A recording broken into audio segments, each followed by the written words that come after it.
सुप्रभात प्यारे बच्चों, पढ़ाई हो रही है। चलिए आज नया पाठ प्रारंभ करते हैं। परंतु उससे पहले यह जान लें कि आपने पढ़ा था ना पिछली कक्षा में कि पाणिनि नाम के एक विद्वान थे। तो वो पहले विद्वान नहीं थे। बचपन में उन्हें किसी ने कह दिया कि तुम्हारे हाथों में विद्या की रेखा नहीं है। उन्होंने अपनी विद्या की रेखा को बदल दिया और उन्होंने कहा था कि नहीं, मैं विद्या की रेखा बदल दूंगा, मैं कठोर परिश्रम करूंगा। और उन्होंने कठोर परिश्रम किया और उन्होंने अपने कठोर परिश्रम, मेहनत और लगन से एक बहुत बड़े वे विद्वान बने। ठीक उसी प्रकार होपदेव भी बचपन में मंदबुद्धि कहे जाते थे, परंतु वास्तविकता में बड़े होकर वह बहुत बड़े विद्वान बने। आज हम उन्हीं के बारे में पढ़ेंगे। प्रारंभ करें, चलिए पढ़ते हैं। हम पहली कक्षा में पाणिनि की कहानी पढ़ चुके हैं। पाणिनि की हथेली में विद्या की रेखा नहीं थी। पाणिनि ने अपनी मेहनत से रेखा बना ली। रेखा नहीं थी, किसी ने कह दिया था कि भाई तुम्हारे हाथ में विद्या की रेखा नहीं है, पर उन्होंने रेखा बना ली। तो ये समझ लीजिए कि अगर आप बुद्धू आप कहे जाते हो या आप पे लोग हंसते हैं, इसका अर्थ यह नहीं है कि आप बुद्धू हो। अगर आप मेहनत करोगे और अगर आप ठान लोगे तो आप विद्वान बन सकते हो। ठीक है, हर वह चीज पा सकते हो जो आप चाहते हो। कर्म से रेखा को बदल डाला किसने? पाणिनि ने। संसार का बहुत बड़ा विद्वान बना। तो ये पृष्ठ मैं साथ में आपकी वीडियो के दे भी दूंगी ताकि आप भी पढ़ सको। जिनके पास पुस्तक नहीं है वो वीडियो को देखकर पढ़ सके और जिनके पास है वो आराम से पुस्तक को देख देख के पढ़ना सीखेंगे। ठीक है, चलिए शुरू करते हैं, आगे बढ़े। इसी प्रकार भोपदेव की कहानी है। बालक भोपदेव पढ़ने में बहुत कमजोर थे। तो बालक भोपदेव पढ़ने में कमजोर थे। अब हर बच्चे एक जैसे नहीं होते, बचपन में वे थोड़े कमजोर थे। उन्हें पढ़ना और लिखना नहीं आता था। उन्हें न पढ़ना आ रहा था न लिखना आ रहा था। केवल पाठशाला आते रहे, गुरुजी पढ़ाते रहे। उनकी मंद बुद्धि थी, कुछ समझ नहीं पाते थे। गुरुजी ऊबने लगे। अब गुरुजी भी एक बार, दो बार, तीन बार, चार बार और फिर वो ऊबने लगे और उन्हें भी लगने लगा कि अरे कितना मंद बुद्धि है यह बालक, समझ नहीं रहा। उसके सहपाठी उस पर हंसने लगे।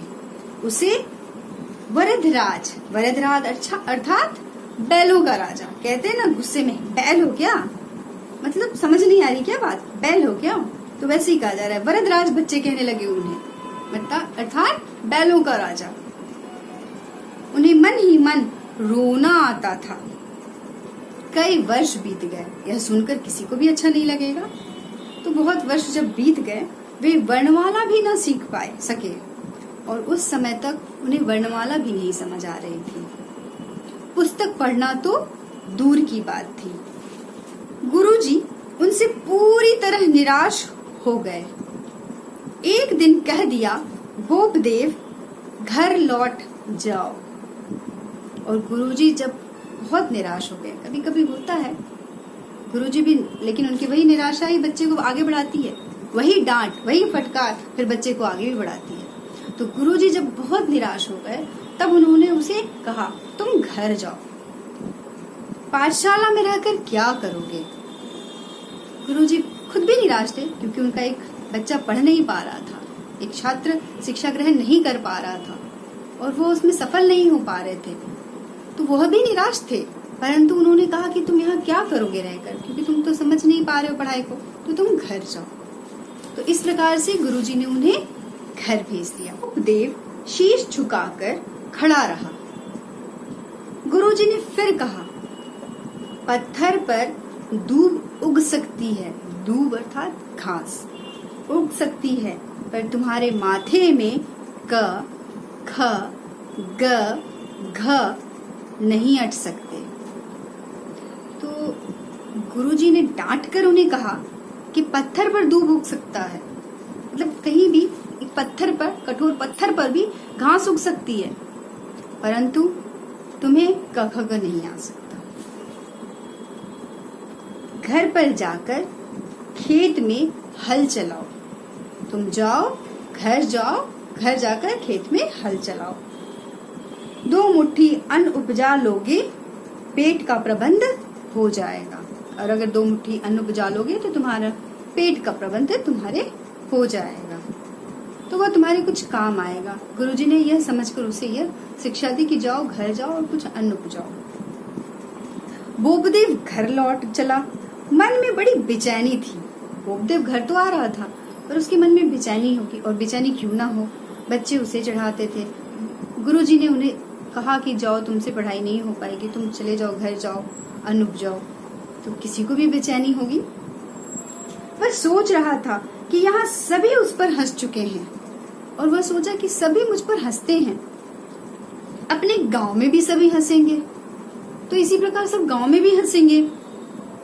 दिन में सूरज भगवान हंसेंगे और रात में चंदा मामा, तो थे तो वो बच्चे ही ना, तो उन्होंने सोचा कि सब हंसेंगे, मतलब दिन रात सब मुझ पर हंसेंगे और सब मेरा मजाक बनाएंगे। और बोपदेव बहुत निराश थे, बेचैन थे। रास्ते में प्यास लगी। वह एक गांव के पास कुएं पर आया। वहां स्त्रियां पानी भर रही थीं। वह आकर खड़ा हो गया, पानी भरना देखने लगा। उसे अच्छा लगने लगा कि कैसे पानी भरा जा रहा है कुएं से। उसने देखा कि कुएं की जगत पर रस्सी की रगड़ से निशान बन गए थे। होता है ना, जब रस्सी एक ही जगह से घिसती रहती है तो उस कुएं की जगत पे, तो और वो कुएं का जगत कैसा होता है, पथरीला, और उस जगह पर भी रस्सी के रगड़ से निशान बन गए थे। पत्थर भी रस्सी की रगड़ से घिस गया था।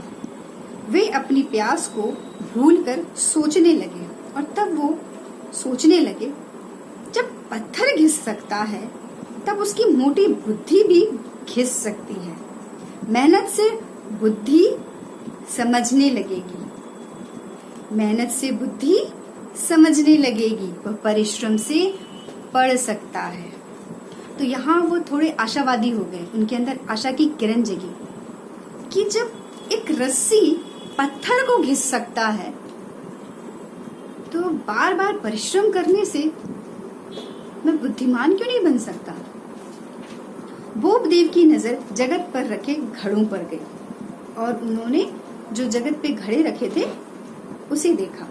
स्त्रियां भरे हुए घड़ों को उठाकर जा रही थी। उसने देखा कि मिट्टी के घड़ों के लगातार रखे जाने से पत्थर की जगत पर गड्ढे बन गए हैं। तो जिस जगह पे घड़े रखे जा रहे थे वो पत्थर का था वह स्थान, और वह स्थान भी नीचे दब गया था, मतलब उसमें भी गड्ढे जैसे, घड़े का आकार जैसा बन गया था, दबा हुआ सा। तो उन्होंने सोचा, वे सोचने लगे कि मिट्टी के घड़े की रगड़ से पत्थर घिस सकता है, क्या उसका माथा पत्थर से भी कड़ा है। तो उन्होंने सोचा, क्या मेरी बुद्धि पत्थर से भी कड़ी है, कठोर है, जिद्दी है। ऐसा नहीं हो सकता। वह रात दिन पढ़कर अपनी मंद बुद्धि को तेज कर सकता है, और वह रात दिन मेहनत करेगा, परिश्रम करेगा, पढ़ेगा, तो अवश्य उसकी बुद्धि तेज होगी। और यह आशावादी विचार उसके मन में उस वक्त आए, और वह प्रफुल्लित हो गया, प्रसन्न हो गया कि ऐसा नहीं है कि मैं हमेशा मंदबुद्धि बनूंगा, मैं परिश्रम करूंगा तो मैं अच्छा कर सकता हूँ। ये 2 उदाहरण मेरे सामने हैं। उसे प्यास महसूस हुई, मांग कर जल पी लिया, हाथ में जल लेकर पढ़ने का संकल्प किया, और उन्होंने प्रण किया, संकल्प किया, प्रतिज्ञा ली। वे पाठशाला की ओर चल पड़े। पाठशाला पहुंचकर ही रुके।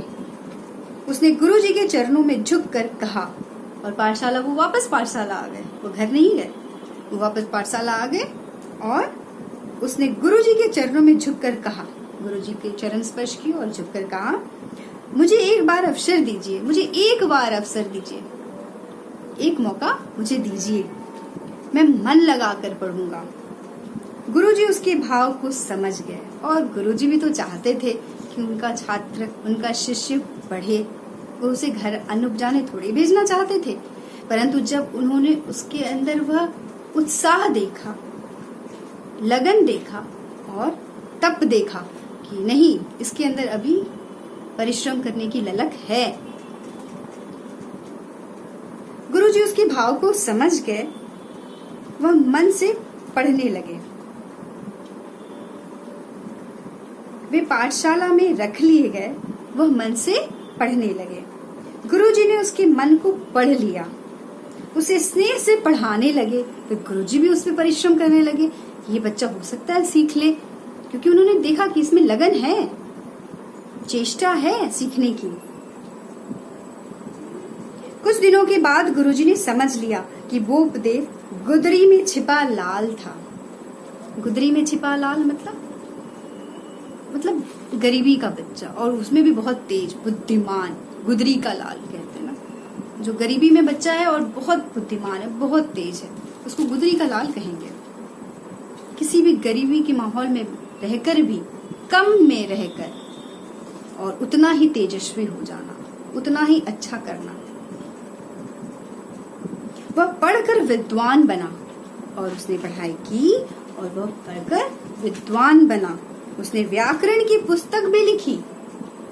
जिसे क ख ग वर्ण समझने में तकलीफ हो रही थी, समस्या हो रही थी, उन्होंने व्याकरण की पुस्तक भी लिखी। और आपको पता है उस व्याकरण की पुस्तक का नाम क्या है? मुग्ध बोध।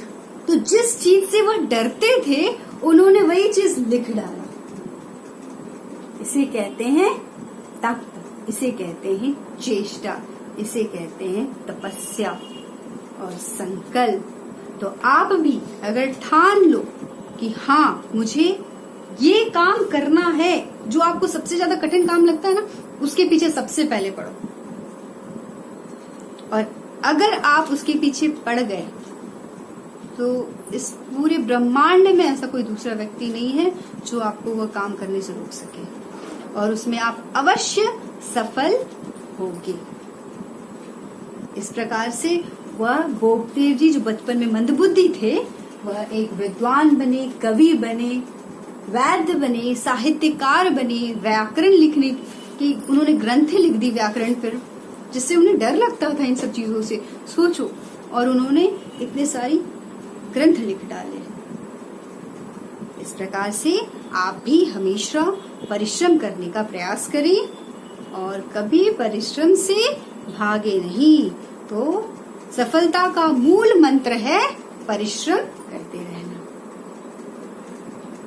ठीक है, धन्यवाद बच्चों।